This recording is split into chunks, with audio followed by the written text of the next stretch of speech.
Welcome friends. সমস্ত দর্শক মণ্ডলী, সরকারি কর্মী, শিক্ষক সাথী, জ্ঞানটিম এর বিভাগের সমস্ত দপ্তরের কর্মী এবং পেনশন হোল্ডারগণ, আগামীকাল 15 এপ্রিল সুপ্রিম কোর্টে এরিয়া ডিএ সংক্রান্ত মামলার হেয়ারিং রয়েছে। আজকে যে হলফনামা দাখিল করেছে সুপ্রিম কোর্টে রাজ্য সরকার, অত্যন্ত গুরুত্বপূর্ণ হলফনামা। মূলত রাজ্য সরকার যে ডিএ দিয়েছে, সেই ডিএ মেটানো নিয়ে সুপ্রিম কোর্টের নির্দেশে যে নজরদারি কমিটি গঠন করেছে তাদের কাছে হলফনামা জমা দিয়েছে এবং যে গাণিতিক হিসেবে ডিএটা পেড করেছে সেই স্ট্যাটাস রিপোর্ট রাজ্য সরকার জমা দিয়েছে। অত্যন্ত গুরুত্বপূর্ণ স্ট্যাটাস রিপোর্ট সামনে এসছে। পুরো ভিডিওটা আপনারা মনোযোগ সহকারে শুনবেন, নইলে আবার কমেন্ট সেকশনে কমেন্ট করবেন যে কিছুই তো বুঝলাম না। মূলত বন্ধুরা, 2008 থেকে 2019 পর্যন্ত বকেয়া ডিএ মেটানোর ক্ষেত্রে রাজ্য সরকার ঠিক কোন ফর্মুলায় ডিএ দিয়েছে, কোন ফর্মুলা মেনে এগাচ্ছে, তারই খুঁটিনাটি প্রকাশ্যে এসছে হলফনামার মাধ্যমে।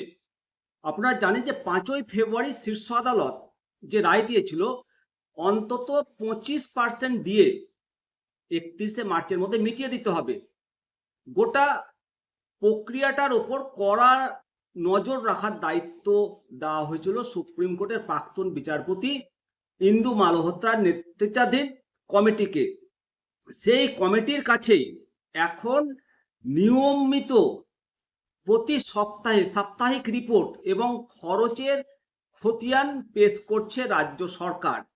সরকারের দাখিল করা নথিতে উল্লেখ করা হয়েছে, রোপা 2009-এর আওতায় ডিএর অঙ্ক কষতে 2008 থেকে 2019 সালকে একটি পূর্ণাঙ্গ কার্যকর চক্র হিসাবে ধরা হয়েছে।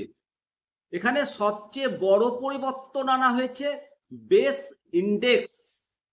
বেস ইন্ডেক্সে সব থেকে পরিবর্তন আনা হয়েছে। এখানে 2007 সালের জানুয়ারি থেকে ডিসেম্বর পর্যন্ত all India consumer price index, যেটাকে এআইসিপিআই, এর 12 মাসের গড় ছিল 605, 1982 = 100। এই ভিত্তি করে রাজ্য সরকার এই 605কেই ডিএ গণনার প্রারম্ভিক বিন্দু বা বেস ইন্ডেক্স হিসেবে স্থির করেছে। রাজ্যের ব্যবহৃত হিসেবের যে সূত্র, সেই সূত্রটা হলো ডিএ = গত 12 মাসের গড় এআইসিপিআই ইন্ডেক্স মাইনাস 605 ডিভাইডেড 605। অর্থাৎ এই সূত্র অনুসারে নবান্নের যুক্তি হলো 2008 সালের আগে পর্যন্ত মূল্যবৃদ্ধির যে প্রভাব ছিল তা পূর্ববর্তী পে কমিশন বা রোপাতে সেটা প্রশমিত হয়েছে বা নিউট্রালাইজেশন হয়ে গেছে।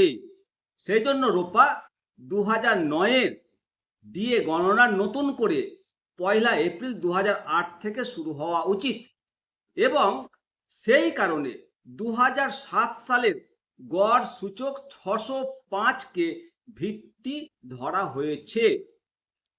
এবার যেটা আমাদের দাবি, এআইসিপিআই আর রাজ্য সরকার ডব্লিউবিসিপিআই মেনে দিয়ে দিচ্ছে, এআইসিপিআই নয় ডব্লিউবিসিপিআই। বিতর্ক এখানেই তৈরি হয়েছে। মূলত রিপোর্টে যেটা রাজ্য সরকার সর্বভারতীয় মূল্যসূচক এআইসিপিআইয়ের পাশাপাশি পশ্চিমবঙ্গ রাজ্য সরকার নিজস্ব মূল্যসূচক ডব্লিউবিসিপিআই এর প্রসঙ্গ টেনে একটা নতুন বিতর্কের জন্ম দিয়েছে। রাজ্যের দাবি, আমাদের রাজ্যের নিজস্ব মূল্যসূচক বিচার করে 100% ডিএর বদলে 85% ডিএ দেওয়াই বেশি যৌক্তিক বলে মনে করছে। বিশেষজ্ঞরা মনে করছে যে এই যুক্তির আড়ালে বকেয়া ডিএ 15% কমিয়ে দেওয়ার কৌশল নিয়েছে সরকার। এর উপরে বাড়তি ঋণের যে বোঝা আর আর্থিক সংকটের দোহাই দিয়ে বলা হয়েছে পুরো টাকাটা মেটাতে গেলে রাজ্যের কোষে টান পড়বে, এমনকি তথ্যগত অসঙ্গতি এবং সব তথ্য কম্পিউটারাইজ না থাকাকেও এই বিলম্বের অন্যতম কারণ হিসেবে দেখা হয়েছে। বকেয়া দিয়ে মেটানোর বর্তমান পরিস্থিতি কি তাহলে? বিতর্ক এবং গাণিতিক জটিলতা এই দুয়ের মাঝেই দিয়ে প্রদানের কাজ শুরু হয়েছে বলে দাবি করেছে রাজ্য সরকার, এবং রিপোর্টে বলছে group A, group B, group C, group D সব স্তরের অনেক কর্মীর ব্যাংক অ্যাকাউন্টে বা জিপিএফ এ ইতিমধ্যে সরাসরি টাকা পাঠানো হয়েছে। আর যে সমস্ত কর্মী ইতিমধ্যে মারা গেছেন তাদের বকেয়া মেটানোর জন্য বিশেষ উদ্যোগ নেওয়া হয়েছে। পেনশনার বা ফ্যামিলি পেনশনারদের ডিএ বাবদ সরকার ইতিমধ্যে 1400 কোটি টাকা রিলিজ করেছে।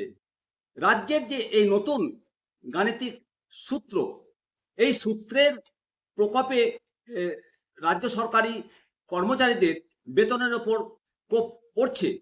আদালত যদি শেষ পর্যন্ত সরকারের এই 605 বেস ইন্ডেক্স এবং 85% যে নিউট্রালাইজেশন তত্ত্ব, এই তত্ত্ব যদি মেনে নেয়, তবে প্রাপ্য যে ডিএর পরিমাণ সেটা এক ধাক্কায় অনেকটা কমে যাবে।